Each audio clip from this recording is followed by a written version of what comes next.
Hello বাঙালি, তোমরা সবাই কেমন আছো? আশা করি খুব ভালো আছো। তো আমিও খুব ভালো আছি। প্রায় অনেক দিন পরে আমি আবার একটা মিনি ব্লগ নিয়ে চলে এলাম তোমাদের সঙ্গে। তো দিনটা ছিল 21শে এপ্রিল, আর আমাদের এখানে ছিল রক্ষাকালী মায়ের পুজো। তো আমরা সবাই জল ঢালতে যাওয়ার জন্য রেডি হয়ে গিয়েছিলাম। রেডি হওয়ার পর এখানে সবাই মা, মাসি, কাকিমা সবাই এখানে আছে, সবাই যাবে জল ঢালতে গাড়ি করে। তো তারপরে আমরা বেরিয়ে পড়েছি শেরাফুলির উদ্দেশ্যে জল নেওয়ার জন্য। তো রাস্তা দিয়ে যাচ্ছি, তোমরা মিনি ব্লগটা দেখতে থাকো। ভালো লাগলে অবশ্যই লাইক, কমেন্ট, শেয়ার করতে ভুলবে না। তো বন্ধুরা, আমি জানি যে আমার ক্যামেরাটা অনেকই কাঁপছে, তো আমার কিছু করার ছিল না, কারণ আমি এক হাতে ফোনটা ধরে শ্যুট করছিলাম। তো আমার কিছু করার নেই। যদি কোনো ভুল ত্রুটি হয়ে থাকে আমাকে ছোট বোনের মতো ভেবে ক্ষমা করে দিও। আর যেখানে যেখানে ভুল হয়েছে আমাকে পারলে কমেন্টে জানিও, আমি পরের কোনো ব্লগে আমি সেগুলো চেষ্টা করব সলভ করার। তো গাইস, আমরা তো প্রায় চলেই এসেছি। তো এখানে একটা পোল আছে, এবার পোলটা পেরোনোর পর 10 মিনিট আমাদেরকে যেতে হবে। তো দেখো,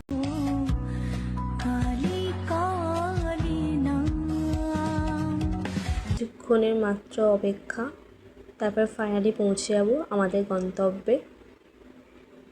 তোমরা অবশ্যই ব্লগটা দেখতে থাকবে, ভালো লাগলে অবশ্যই লাইক, কমেন্ট, শেয়ার করতে ভুলবে না। তো চলো।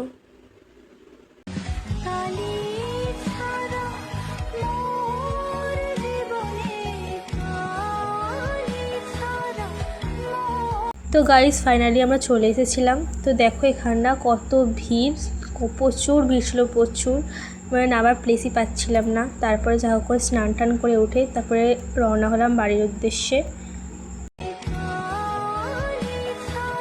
হ্যালো গাইস, আমি জানি যে আমার ভয়েসটা অনেক খারাপ, তাও তোমরা একটু মানিয়ে গুছিয়ে নিও। আর এগুলো হচ্ছে তোমার বেলতলার মাঠ। যারা যারা চেনো বড়ার বা যারা হাওয়াখানা, বেলতলা এইসবগুলো থেকে যারা আসো, যাতায়াত করো, আমাকে অবশ্যই কমেন্ট করে জানাবে। আর আমরা প্রায় বাড়ির অনেকটা কাছাকাছি চলে এসেছি।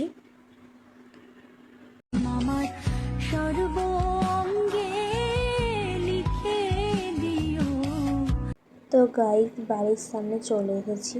আমরা সোজা যাচ্ছি মন্দিরেতে জল ঢালার জন্য। ওখানে চলো, ওখানে গিয়ে দেখা হচ্ছে।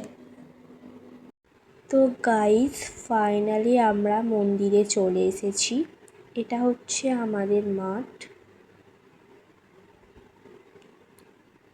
আর এদিকে হচ্ছে এটা আমাদের মন্দির। তোমাদের কেমন লাগলো অবশ্যই আমাকে কমেন্ট করে জানাবে। তো গাইস, সারাদিনে আমি আর মন্দিরে যেতে পারিনি, যেহেতু এটা রাতের পুজো। তো আমি সোজা রাতে গিয়েছিলাম, কারণ সারাদিনে প্রচুর গরম, প্রচুর রোদ্দুর ছিল, তার জন্য। তো রাতে ঠিক মাকে এরকম সাজিয়েছিল, আমার তো খুব ভালো লেগেছে। তোমাদের কেমন লেগেছে আমাকে অবশ্যই জানাবে। তো ওখানে বসে বসে কিছু পিক আমি তুলেছিলাম, সেগুলো তোমাদের সাথে শেয়ার করলাম। আর এটা হচ্ছে পাশে আমার কাকিমা, কেমন লাগছে অবশ্যই জানাবে।